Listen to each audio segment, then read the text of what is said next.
바두의 기도의 네 가지 원칙과 기도 제목을 가지고 우리가 네 가지 원칙과 네 가지 기도 제목을 가지고 말씀의 은혜를 나누도록 하겠습니다. 수요일 날에 우리 주사랑교회가 96년도에 원래 설립이 되지 않았어요. 그랬다가 그때는 우리 수호 집사님도 학생이었었고, 그래서 참 많은 세월이 흐르면서 그때 일대 학생들, 그리고 제가 이제 목회를 이 청빙받아서 다시 하면서 2대 학생 청년들, 이렇게 수많은 사람들이 지나갔어요.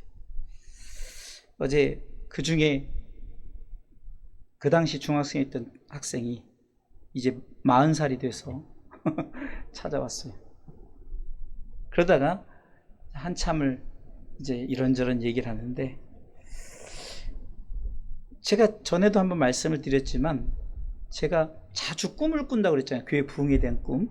근데 이상하게도 교회 부흥에 대한 꿈이, 이상하게도 우리 첫 번째 교회 아시죠? 그 교회에서 입구도 똑같고 계단 올라간 3층까지도 다 똑같은데 문 열고 들어가면은 굉장히 넓어요. 근데 모든 위치도, 주방도 똑같고 유아실도 똑같고 그 심지어 목양실도 똑같은데 들어가면은 굉장히 넓어.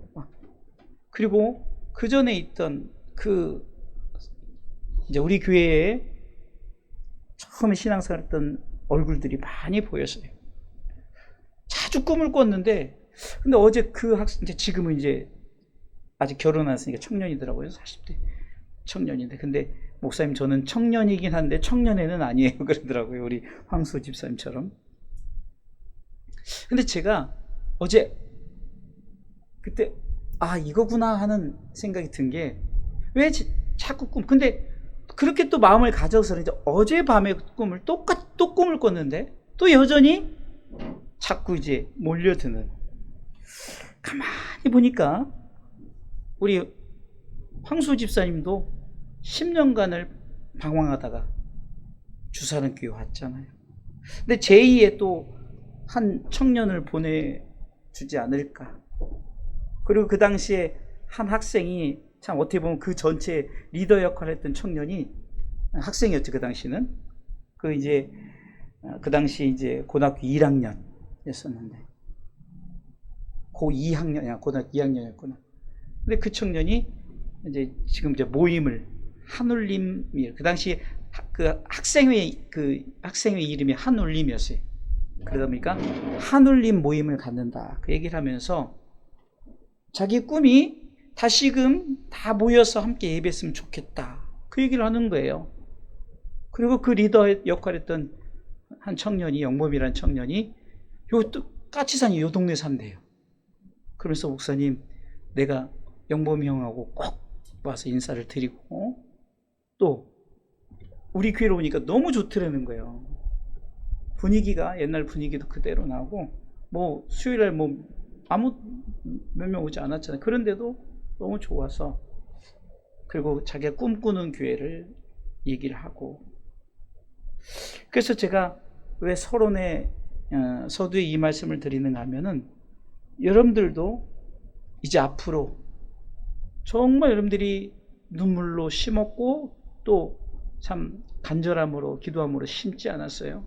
비록 우리가 생각엔 다 나갔지만 나간 것이 아니라 요소요소에, 정말로 우리가 지금 매번 기도할 때마다 잃어버린 양들을 회복을 위해서 기도하지 않습니까? 그리고 제2의 주사랑교회 부흥을 꿈꾸고 있지 않습니까? 그리고 우리가 좀 멀리 가서는 전원교회를 꿈꾸면서 정말 가족들이 회복되어지고 이런 꿈을 꾸고 있지 않습니까? 어쩌면 바울의 마음이 오늘 본문을 통해서 저와 여러분들의 마음속에 강하게 느껴지게 합니다. 그것은 우선 바울이 빌립보 교회 교인들을 정말로 사랑한다는 거죠. 3절 말씀에 보니까 이렇게 기록되어 있습니다. 내가 너희를 생각할 때마다, 같이 읽을까요? 내가 너희를 생각할 때마다 나의 하나님께 감사. 여러분들 이 마음을 가지세요. 정말 우리가 주사랑교회를, 우리 성도들을 생각할 때마다 하나님 앞에 감사, 이렇게 고백하시기 바랍니다. 그러니까 우리 주사랑교회 성도들을 생각할 때마다 하나님께 감사가 우러난다는 거죠. 한 사람 한 사람들을 보면 정말 많은 고난과 역경 가운데 지금 꿋꿋하게 여러분들이 주사랑교회를 지키고 있다는 사실이에요. 우리 권사님은 말할 것도 없고요. 우리 집사님, 또 우리 청년 집사님, 또 우리 부목사님. 정말로 우리가 주사랑교회를 어떻게 생각하고 있느냐, 바울의 마음을 가졌으면 좋겠어요. 바로 우리가 주사랑교회 성도들을 생각할 때만, 정말 우리 교회를 지나간 사람들 많은, 정말 많은, 그 학생도 고백하는 거예요. 그 청년도 이제 40대가 돼서 목사님 다 모이면 엄청나게 많을 것 같아요. 그래서 내가 다 모여서 우리 주사랑교회 함께 모여서 예배했으면 좋겠다. 이게 참 내 소원이다. 이 자리가 부족하면은 좀 요즘에는요, 그냥 여러분들 이렇게 그냥 지정된 좌석만 앉는 게 아니라요. 지지난주에 우리 이성경 청년이 결혼한다고 인사하는데 자기 교회를 막 소개하는데, 그 교회가요, 우리 교회 요만해요. 우리 교회보다 어떻게 보면 작아요. 근데 그냥 강단에 아무것도 없어요. 그냥 강단 보면 조그만 하나 있고 그냥 다 이렇게 모여서 있고, 연주자들도 중간중간에. 이게 바로 우리 주사랑교회가 제가 꿈꾸는 교회. 그리고 항상 제가 영상을 보면서 이런 교회. 그래서 이 자리가 뭐 얼마든지 부족하면 서서라도 예배드리고, 그냥 조그만 의자라도 앉아서 예배드리고, 그냥 많았으면 좋겠다 그랬더니 이 청년이 목사님 그렇게 될 겁니다 그러는 거예요. 그래서 제가 고백을 했죠. 왜 내가 그렇게 꿈을 꿨는가를 돌이켜보니까 이제 좀 뭔가 세상 말로 아다리라고 그러죠. 코드가 맞는구나. 왜 그랬을까를, 그래서 내가 꿈을 꾼 게 바로 주사랑교회 출신들의 성도들이 이제는 구름대같이 몰려들지 않을까. 물론 희망사항이에요. 그러나 그렇게 될지 안 될지는 우리가 계속해서 기도해요. 그 사람들이 그때 우리 주사랑교회에 대한 어떤 마음이 있었냐면요, 잊지 못할, 그 청년이 당일날, 이게 수요일날 전화가 왔는데, 전화를 하면서도 울먹거리면서 목사님 죄송해요 하면서 울먹거리면서 그러는 거예요. 목사님이 그때 내 군대 갈 때 목사님이 전화해서 교회 나오라 했는데, 그때 내가 좀 신앙의 생활을 제대로 하지 못해서 목사님한테, 목사님 그 전화를 외면하고 문자를 외면했어요. 그러면서 죄송해요. 그냥 그렇게 이제 죄송하단 말 하지 말고 우리 제2의 부흥을 한번 일으켜보자. 그래서 정말로 우리 주사랑교회, 너희들이 원래 주사랑교회 출신이 아니느냐. 다 각 교회 가 있지만 대부분 다 큰 교회가 사역을 하지만 그냥 교회만 다니기 때문에 다시 한번 주사랑교회 원교회로 모였으면 좋겠다. 7절 보세요. 제가 오늘 설교를 준비하면서 정말 제 마음이, 같이 읽어보겠습니다. 내가 너희 무리를 위하여 이와 같이 생각하는 것이 마땅하니 이는 너희가 내 마음에 있음이며. 여러분들 꿈을 꾸세요. 정말로 이제 다시금 하늘문이 열리고 이젠 의의 빗줄, 은혜의 빗줄기가 우리 가운데 다시 임할 때, 우리 황수 집사님이 일본으로 돌아왔고 이제는 계속해서 다시금 돌아오는 역사가 있기를 주님의 이름으로 축원합니다. 그게 아멘. 8절 한번 보세요. 바울의 마음을 우리가 가지자는 거예요. 있습니다. 내가 예수 그리스도의 심장으로 너희 무리를 어떻게 사모하는지 하나님이 내 증인이시니라. 이렇게 고백합시다. 정말로 우리 주사랑교회 성도들 한 사람 한 사람, 가장 이제 우리 주사랑교회 가장 어린애요. 지금 예배 드리고 있잖아요. 우리 지우기 희망이에요. 이 아이들이 지난번에도 우리 이제 연주팀의 청년들이 그 고백을 하는 거예요. 열심히 팀을 만들어 사고 싶은데 사람이 없다는 거예요. 맞잖아요. 사람이 없으니까 뭘 못하는 거예요. 그래서 그 얘기를 하면서 사람만 있으면 우리는 얼마나, 왜 내가 중국에도 뭐 대만, 태국에도 뭐 필리핀에도 사람만 있으면 가서 가르치잖아요. 근데 우리가 사실 사람이 없어요. 그래서 여러분들 정말 우리가 이런 모든 곳에 예수 그리스도의 심장으로 우리가 정말 기도하는 바울의 마음을 갖는 우리 주사랑교회 성도들 되시길, 저와 여러분들이 되시길 주님의 이름으로 축원합니다. 사실 바울은 결혼하지 않았죠. 평생 혼자 살았어요. 근데 바울은 아내는 없었지만 애인은 있었다는 거예요. 그 애인이 뭘까요? 교회입니다. 교회와 성도리를 한 거예요. 빌립보 교회가 바로 사도 바울의 애인입니다. 빌립보 교회도 성도들도 바울을 사모했어요. 하지만 바울은 더 빌립보 교회 성도들을 사모했던 거예요. 어쩌면은 이 빌립보서는 그것도 옥중에서 성도들을 생각할 때 너무너무 보고 싶고 저들을 향해서 그 열정을 어쩌면은 정말 열렬히 사모하는 연애 편지와 같은 서신입니다. 그러면서 오늘 본문을 읽어보면 간구와 기도라는 말이 여러 번 나오는데요. 바울이 빌립보 교인들을 향한 그 기도가 그대로 나옵니다. 그런데 이 기도에 보면은 그냥 기도하는 것이 아니라 4가지 원칙을 가지고 기도합니다. 4절 말씀 보십시오.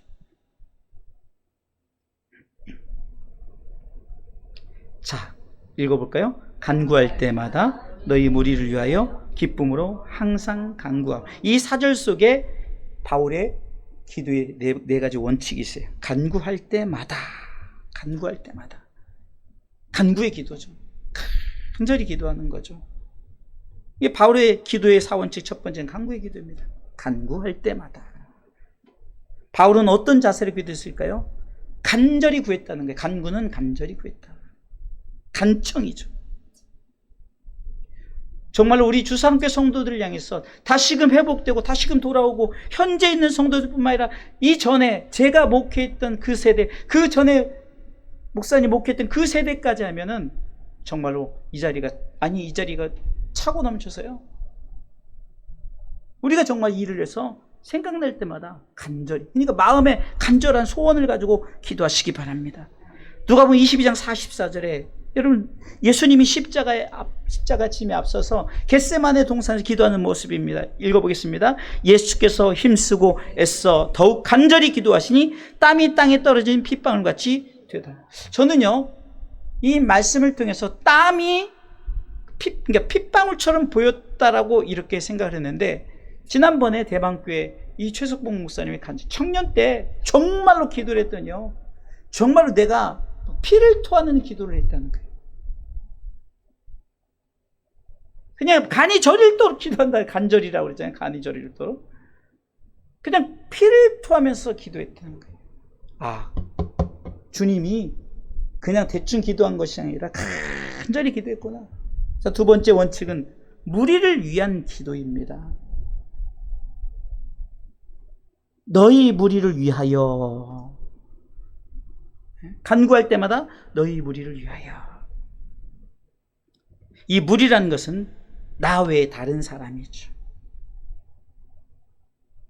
에베소 6장 18절에 보면 전신갑주를 입고 취하면서 마지막에 이렇게 고백합니다. 같이 읽어보겠습니다. 모든 기도와 간구로 하되 무시로 성령 안에서 기도하고 이를 위하여 깨어 구하기를 항상 있으며 여러 성도를 위하여 구하고. 여러분들 우리는 보여지는 성도들만 위해서 기도했죠. 그 전에 1세대 때 우리 권사님도 얼굴은 이름은 기억 못해도 얼굴은 대충 기억할 거예요. 오면은 반가울 거예요. 그 학생이 우리 황소 집사님 보고 저 수영인데 이러는 거예요. 알아보는 거예요. 그 당시 우리 수호 집사님이 좀 열정이 없어서 그냥 교회는 매번 왔지만 그래서 얼굴은 알고 이름도 알고 다 알아보더라고요. 그럼 예배를 드리면서 수영이 맞는데 맞나 아닌가 막 이렇게 생각을 했던 거예요. 그러니까 우리가 이 주사랑교회 원년 멤버를 위해서 기도하는 거예요. 그게 가장 작게, 이게 무리를 위한 기도는 남을 위한 중보 기도와 같은 거예요. 작게는 주사랑 교인들을 위해서 기도하는 거지만 넓게는 열방을 위해서 기도하는 것이 바로 너희 무리를 위해서. 그러니까 작은 무리를 시점을 해서 넓은. 세 번째 바울의 기도의 원칙, 기쁨으로의 기도예요. 기쁨으로. 간구할 때마다 너희 무리를 위하여 기쁨으로. 아멘. 기쁨으로 기도한다는 것은요, 사실 절로 내가 교인들을 생각할 때마다 기쁨이, 이게 웃음이 끊이지 않는다는 거예요. 마치 스바냐 3장 17절에 우리 하나님이 우리를 바라볼 때 그 기쁨을 이기지 못하는 그 모습처럼 바울은 교인들을 생각할 때, 이게 저도요, 이제 비전을 갖고 꿈을 가지니까, 아, 그래서 우리 황수 집사를 먼저 보내주셨구나. 그리고 이제 이게 다 원년 멤버거든요. 옛날 원년 멤버. 제가 그때 이제 초짜 전도사면서 이제 단장이었어요. 그러니까 그 학생은 단장님이라고, 아직도 단장님. 늘 그러면은 내가 무슨 서커스 단장이야, 단장이지만 그 당시는 음악단이었으니까, 음악 선교단이었으니까 선교단 단장이었죠. 3절에 보니까 내가 너희를 생각할 때마다 나의 하나님께 감사할 수 있었던 이유는 성도들을 생각하기만 하면 기쁨이 있었다는 거예요. 생각만 해도 기쁘기 때문에 그 기쁨에 대한 하나님께 감사가 저절로 있었다라는 겁니다. 빌립보 교회는 바울의 편을 들어줬고요, 바울을 위해서 기도하고요, 바울은 빌립보 교회를 향해서 기도하면서, 근데 서로 간에 기쁨으로, 할렐루야, 우리 서로 기쁨으로 기도하시길 바랍니다. 자, 네 번째는 항상 간구했다. 항상 간구하며. 간구할 때마다 너희 무리를 위하여 기쁨으로 항상 간구했다라는 것은, 바울은 데살로니가전서 5장 17절에도 여러분들 잘 아는 쉬지 말고 기도하라, 이게 바로 항상 기도하는 거죠. 항상 간구. 그러면 우리가 기도하는 것은 꼭 제단에 무릎을 꿇어서 기도하는 거 그렇지 않아요, 여러분들. 생각만으로. 그래서 에베소 6장 18절 아까 읽었던 말씀 속에서 모든 기도와 간구를 할 때 어떻게 기도냐? 무시로 성령 안에서 해요. 이게 시간을 정하는 게 아무 때나 꿈에서도 기도할 수 있고요, 무시로 성령 안에서 위하여 여러 성도들을 위해서 기도하는 거죠. 이렇게 네 가지 원칙을 가지고 기도했다는 거예요. 자, 한번 네 가지 원칙을 한번 보도록 하겠습니다. 말씀을 때 첫 번째 뭐예요? 간구의 기도입니다. 간구할 때마다. 두 번째, 무리를 위한 기도입니다. 너희 무리를 위하여.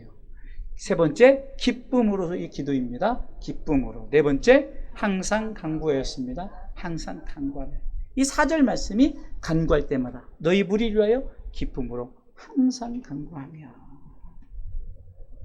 자, 그렇다면 이제 바울의 기도 제목이 이렇게 네 가지 원칙을 가지고 무엇을 기도했는가? 첫 번째는 사랑이 풍성하기를 위해 기도했습니다. 여러분들, 이 사랑이라는 것은 오늘 본문의 9절 말씀을 보겠습니다. 같이 읽어보겠습니다. 9절 읽습니다. 내가 기도하노라 너희 사랑을 지식과 모든 총명으로 점점 더 풍성하게 하사. 사랑이 풍성한데 어떤 사랑이 풍성하기를 위해서? 사랑의 풍성함이란 바로 하나님의 사랑의 나타남이신 예수 그리스도를 말하는 거예요. 그러니까 여러분들, 사랑의 풍성함이 뭘까요? 아, 내가 뭐 그냥 누구를 사랑하는 그 사랑의 풍성함이라 예수 그리스도, 그분이 바로 우리 가운데 계속해서 우리를 통해서 그의 복음이 전해져서 그의 사랑의 풍성함이, 하나님의 사랑의 풍성함이, 요한복음 3장 16절 말씀처럼 하나님 우리를 사랑하셨대 하는 그 사랑의 풍성함을 위해서 기도하는 거예요. 그러면서 구체적으로 9절 말씀처럼 뭐라고 했습니까? 너희 사랑을 지식과라고 그러죠. 그러니까 바로 예수 그리스도를 아는 지식. 그러니까 하나님의 사랑으로 나타나신 예수 그리스도신데, 그러면 구체적으로 보니까 예수 그리스도 아는 지식이죠. 그게 뭐예요? 성경에 대한 함축한 요한복음 3장 16절이죠. 하나님 우리를 사랑하셔서 예수님을 보내셨고 예수님을 위해서 십자가 달리셨고 그 믿는 자에게 영생을 주겠다 약속하셨고. 그러니까 하나님의 사랑에 대한 지식의 풍성함을 위해서 기도를 하라는 거예요. 또한 예수 그리스도를 아는 총명이라는 거예요. 총명. 여러분들, 이 총명이라는 것은요, 누구에게나 있는 것이 아니죠. 우리 아이가 총명하다 그러면요, 특별한 지혜죠. 하나님의 사랑에 대한, 아까는 지식의 풍성함이고 이건 총명의 풍성함을 위해서 기도해야 됩니다. 한마디로 예수 그리스도 그분이 우리 가운데 풍성함으로 나타나, 꼭 예수 그리스도로 가득한 마음, 그러니까 우리 안에 예수 그리스도로 가득한 이 하나님의 사랑이 예수 그리스도 십자가의 은혜로 나타났고 성령님의 교통하심으로 역사하시는 이 모든 이것이 사랑의 풍성함으로 우리가 기도해요. 두 번째는요, 선한 것을 분별하기 위해서 기도했다는 거예요. 10절 말씀에 너희로 지극히 선한 것을 분별하며, 선한 것을.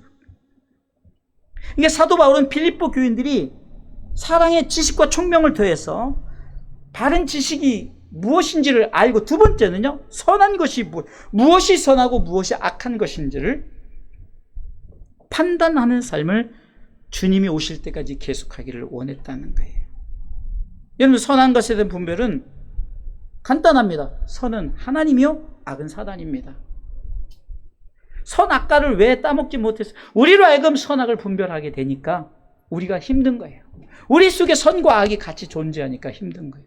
하나님은 그것을 먹으면 선악을 알게 되니까 너는 나만 봐, 선한 나만 봐, 악은 보지도 마그랬는데 선악과를 따먹는 순간 선악이, 그러니까 내가 그런 게 아니라 저 여자가 저 남자가 하면서 서로 부부가 서로 일러바치고, 부부간에 창피함을 몰랐다가 서로 가리고 부끄러워서 심지어 하나님 앞에서 저 숨어버리다. 그 왜일까요? 선악을 분별하지 못했기 때문에. 하나님의 선은 결국은 천국 백성이요, 사단의 악은 지옥 백성이에요. 한마디로 하나님의 선을 알기 위해서 기도해야 된다는 것은, 하나님의 선은 바로 우리를 향한 구원 계획 아닙니까? 그래서 사랑의 풍성함이 예수 그리스도로 우리 가운데 나타나셨을 때 우리는 예수 그리스도를 믿는 것이 바로 하나님의 선을 우리가 받아들이는 거예요. 믿습니까? 악을 받아들이는 것은 믿지 않는 거예요. 착한 행위가 아닙니다. 내가 남에게 봉사를 해서 천국 가는 게 아니에요.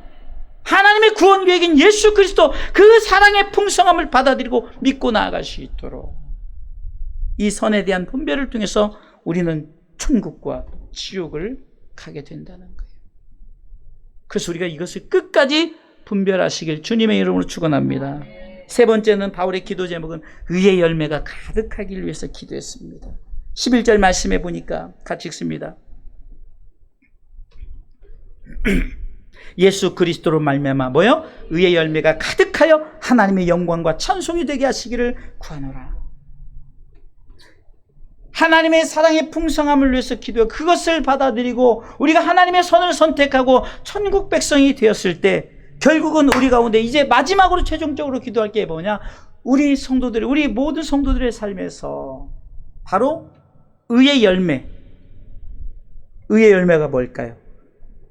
의의 열매는 하나님의 의로운 행동이신 나타나신 예수 그리스도, 그분을 믿음으로 말미암아 천국 백성 되는 거예요.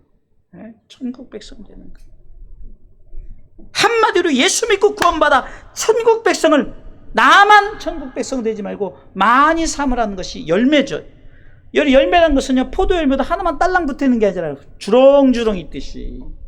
네? 과일나무에 사과나무만 딸랑 있으면 그거 얼마나 썰렁합니까?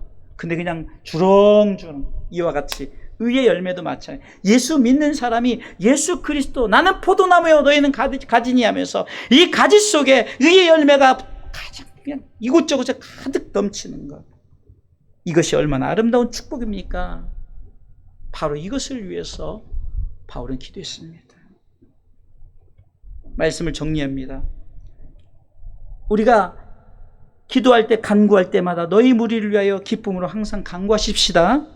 그리고 사랑의 풍성함을 위해서, 선한 것을 분별하기 위해서, 의의 열매가 가득하기 위해서 기도하는 시간 되시길 주님의 이름으로 축원합니다.